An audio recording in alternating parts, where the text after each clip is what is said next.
ഭൂമിയെപ്പോലെ മനുഷ്യർക്ക് ജീവിക്കാൻ പറ്റിയ മറ്റൊരു ഗ്രഹമുണ്ടോ എന്ന ഈ ചോദ്യത്തിന് ഉത്തരത്തിനായി ശാസ്ത്രജ്ഞർ പല അന്വേഷണങ്ങളും നടത്തി. അങ്ങനെയിരിക്കെ 2015 ജൂലൈ 23 നാസയുടെ കെപ്ലർ സ്പേസ് ടെലിസ്കോപ്പാണ് ആ ഒരു ഗ്രഹത്തെ കണ്ടെത്തിയത്. നാസ ഈ ഗ്രഹത്തെപ്പറ്റി പറഞ്ഞത് ഭൂമിയുമായി അത്രമാത്രം സാമ്യമുള്ള മറ്റൊരു ഭൂമിയെ കണ്ടെത്തിയിട്ടുണ്ട്, കെപ്ലർ 452b.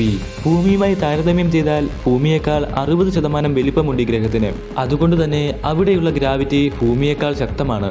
ഭൂമിയിൽ ഒരു വർഷം 365 ദിവസമാണെങ്കിൽ കെപ്ലർ 452bയിൽ ഒരു വർഷം 385 ദിവസം വരും. ഭൂമി സൂര്യനെ വലം വെക്കുന്നത് പോലെ ആ ഗ്രഹവും അതിൻ്റെ സൂര്യനെ വലം വെക്കുന്നു.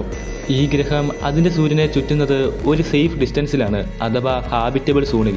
അതുകൊണ്ട് തന്നെ ചൂടും വെളിച്ചവും ഒരുപോലെ കിട്ടുന്നു. കൂടാതെ വെള്ളം ലിക്വിഡ് ഫോമിലുമായിരിക്കാം. ചുരുക്കത്തിൽ പറഞ്ഞാൽ ഭൂമിയേക്കാൾ വലുതും സൂര്യനെ പോലുള്ള ഒരു നക്ഷത്രത്തെ ചുറ്റുന്നുമുണ്ട്. ഹാബിറ്റബിൾ സോണിൽ സ്ഥിതി ചെയ്യുന്നു. അതുകൊണ്ട് ജീവനുണ്ടാകാൻ സാധ്യത ഏറെയാണ്. കെപ്ലർ 452b കെപ്ലർ മിഷൻ്റെ ഏറ്റവും വലിയ കണ്ടെത്തലുകളിൽ ഒന്നാണ്. കാരണം ജീവനുണ്ടാകാൻ സാധ്യതയുള്ള ഭൂമിയെപ്പോലുള്ള ഒരു ഗ്രഹമാണ് കണ്ടെത്തിയത്.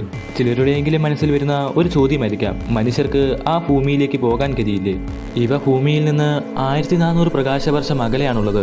എന്ന് വെച്ചാൽ അവിടെ നിന്ന് പ്രകാശം പുറപ്പെട്ടാൽ അത് നമ്മുടെ കണ്ണിലെത്താൻ മിനിമം 1400 വർഷമെങ്കിലും എടുക്കും. നമ്മൾ ഇവിടെ നിന്ന് ഒരു ലൈറ്റിൻ്റെ സ്പീഡിൽ പോയാൽ 1400 വർഷം കൊണ്ടേ അവിടെ എത്താൻ സാധിക്കും. നമ്മുടെ ഇന്നത്തെ സാങ്കേതിക വിദ്യ ഉപയോഗിച്ച് അവിടെ എത്തുക എന്നത് നമുക്ക് ചിന്തിക്കാൻ പോലും കഴിയില്ല. നിങ്ങൾക്ക് ഈ വീഡിയോ ഇഷ്ടമായോ? ഈ വീഡിയോ ലൈക്ക് ചെയ്യാനും സബ്സ്ക്രൈബ് ചെയ്യാനും മറക്കല്ലേ.